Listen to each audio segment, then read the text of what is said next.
Give it grievous bodily harm with his mouth. Well, there's now a quiet side to Ian as well, because he owns an estate complete with fish farm on Skye. Live light on a slick pond as a misty other day. Slip the night from a shade bank, make a mocked card play. All twilight hours down from a heaven home, high above the highest bidder, for the good Lord's throne. In the wee hours I meet you, and down by the Rungill, on we'll watch the old gods play.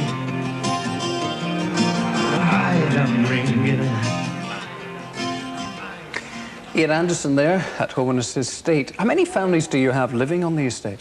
Well, there's probably about 50 families in amongst 3 crofting townships, a church, a school. It's a proper community. And how much responsibility do you feel or do you have to these people? Well, I think you have, as a landowner rather than a landlord, a measure of responsibility to the community, but on the other hand it would be a little bit silly if, as a new arrival on those shores, you attempted to influence people or change their way of life at all. I mean, that would just meet with animosity and cries of charlatan if you came in trying to do good works or something. So I would think that the level of inevitable suspicion for a new landlord is rightfully held until you've proved yourself to be, you know, a reasonable character. But I mean, we still collect rents from the crofters, but in this enlightened day and age, we make that sum of money that we collect in rents available back to the crofting community, which is then added to by way of grants to hopefully further the agricultural side of the crofting community. You're known as a laird. I mean, do you specifically like that term? Is it something I find it a very overworked term, especially on the Strathard estate. To be the laird of Strathard has a certain rhyming nicety about it, but it is a bit boring. I mean, lairds are not like that today. The great landed families of Scotland have all but disappeared. My next-door neighbour, Lord MacDonald, you know, is down to 1 hotel and a few acres, but is still very much the laird in the real sense.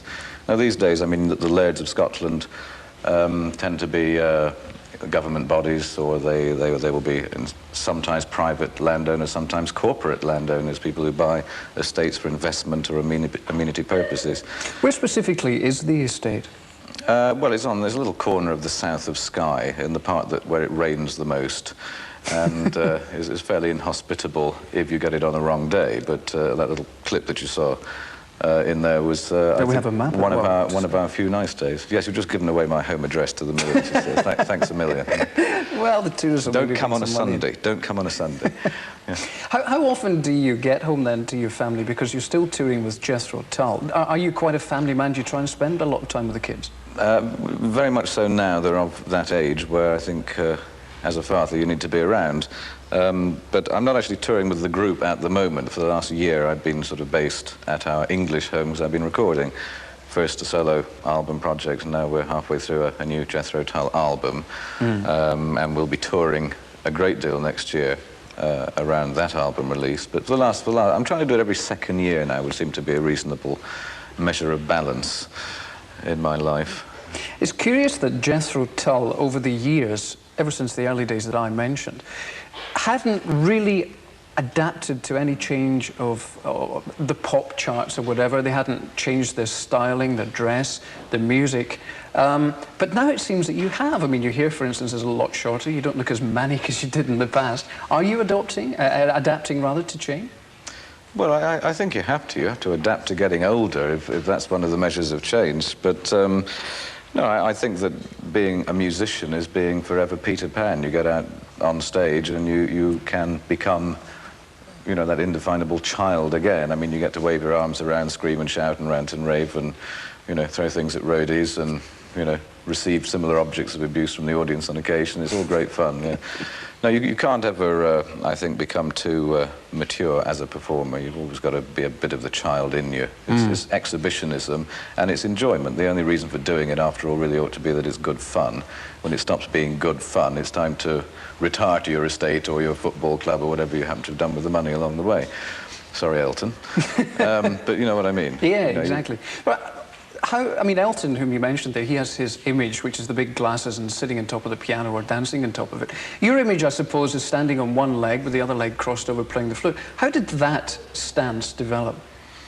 In the days when I used to wear a codpiece and tights, certain high notes that one was obliged to go for on the flute or with voice, you know, caused an involuntary contraction of lower parts of the anatomy, and one leg shot up in you know, it's been like saying cough please. One of those. No, it's just some daft thing that people picked up on. I never actually did it all the time. I occasionally used to do it, but of course that was the thing the press wanted to write about, and that was the image I got. Interesting that you pointed out that when you were at school you thought people like me were getting all the girls, quote. I mean, it was never the case. We were never that sort of a band. Although I was once in Jackie magazine as the pin-up, centre-page pin-up, and it was complete with headline, "Would you let your daughter marry this man?"